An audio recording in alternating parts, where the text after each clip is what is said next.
Hello tout le monde et bienvenue dans cette petite vidéo. Aujourd'hui je vous propose de réaliser un petit Gudetama. Donc c'est un petit personnage kawaii venant tout droit du Japon je crois. En gros c'est un jaune d'œuf, voilà, c'est un œuf tout gluant. Donc pour commencer je prends de la pâte jaune que je mélange avec du orange clair pour avoir ce jaune d'œuf. Vous pouvez prendre du jaune tournesol, je pense que ça fonctionnera aussi très bien. On forme une boule qu'on allonge légèrement pour le corps. Vous allez voir cette vidéo est très simple, mais j'avais envie de le faire. Ensuite, je vais venir avec un outil créer un pli sur le milieu au niveau du bas, comme une entrejambe qui va aussi lui faire ses fesses. Je ne sais pas si je m'explique bien. Donc vous faites ça jusqu'à hauteur du pseudo nombril. Ensuite, vous découpez deux petits boudins que vous recourbez légèrement et que vous placez juste en haut de cette fin de trait. Donc un de chaque côté pour réaliser les jambes. Voilà, puisqu'il est en position fœtus un petit peu dans son blanc d'œuf. Une fois que c'est fait avec un petit outil, on va venir sceller le tout et ensuite je passe mon outil en roulant comme ça pour fondre tout ça ensemble. Une fois que c'est fait, on travaille un petit peu les pieds, voilà. Et maintenant on va placer les deux bras, donc deux boudins, hein. Vous les placez sur le côté et vous les faites revenir sur les genoux. Et voilà, c'est déjà pas mal, hein. Le petit personnage est quasiment fini, on n'aura plus qu'à lui faire les yeux et la bouche. Voilà, donc là je scelle les bras, bien sûr, pour que ce soit plus joli. Je le mets de côté et je m'attaque à la coquille. Alors la mienne, elle est rikiki, voilà. Mais je m'en suis rendu compte beaucoup trop tard, donc c'est pas grave. Donc je prends un boule tool, en fait je me suis référée à la taille de mon personnage, mais après avec le blanc d'œuf, c'est plus gros. Mais bon, vous aurez compris, prenez une bille par exemple et mettez donc une plaque de blanc tout autour pour réaliser la coquille d'œuf.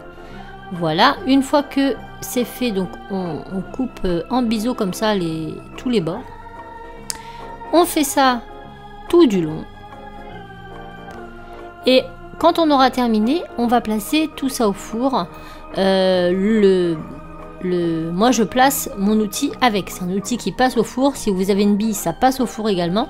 Donc on place la coquille et le personnage 30 minutes à 110 degrés. Maintenant que c'est cuit et refroidi, voilà ce que l'on obtient. Donc là on va venir décoller la coquille. Donc pour cela je m'aide d'un outil aiguille et je viens tout simplement décoller les bords comme ceci et vous allez voir que ça va venir tout seul. Donc pas besoin de forcer sinon ça va littéralement se casser. Donc tant que c'est pas consolidé, on y va mollo et voilà. Donc vous voyez à la base c'était pas mal. Quoique là c'était encore un peu petit. Maintenant je prends des Posca pour faire sa bouche. Donc je fais une bouche en blanc et avec le noir je viens faire les yeux. Donc un peu façon bridée. Moi je les ai fait un peu trop rapprochés je trouve. Mais bon, une fois dans le blanc d'œuf ça se voit pas. Et on fait le contour de la bouche. Et voilà, on laisse sécher. Et maintenant on s'attaque à notre blanc d'œuf que nous allons faire avec de la colle chaude. Donc avant ça, je viens percer ma coquille pour y enfiler un clou à œil. Et maintenant, je recouvre mon personnage de colle. Alors, je lui ai planté une aiguille dans le derrière. Oui, vous ne rêvez pas, mais c'était la façon la plus simple pour moi de ne pas me brûler les doigts. Donc, j'ai d'abord fait le maximum du personnage. Donc, tout le dessus. Et ensuite, je prends une flamme. Donc là, j'avais allumé une bougie parce que j'avais pas envie de gaspiller le gaz de mon briquet. Donc, j'ai pris une bougie. Et n'y allez pas trop près de la flamme, sinon ça brûle. Voilà, donc on y va assez loin et en fait ça va faire fondre notre colle et la colle va venir se lisser automatiquement. Donc même s'il y a des petits boudins que c'est pas très joli, c'est pas grave. Grâce à la source de chaleur, la colle se liquéfie et on y arrive. Maintenant j'ai refait une goutte de colle en bas que je vais étirer comme ça pour faire un petit cône.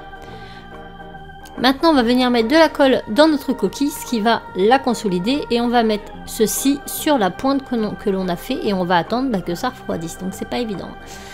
Maintenant, on va remettre de la colle au niveau du derrière pour consolider le trou.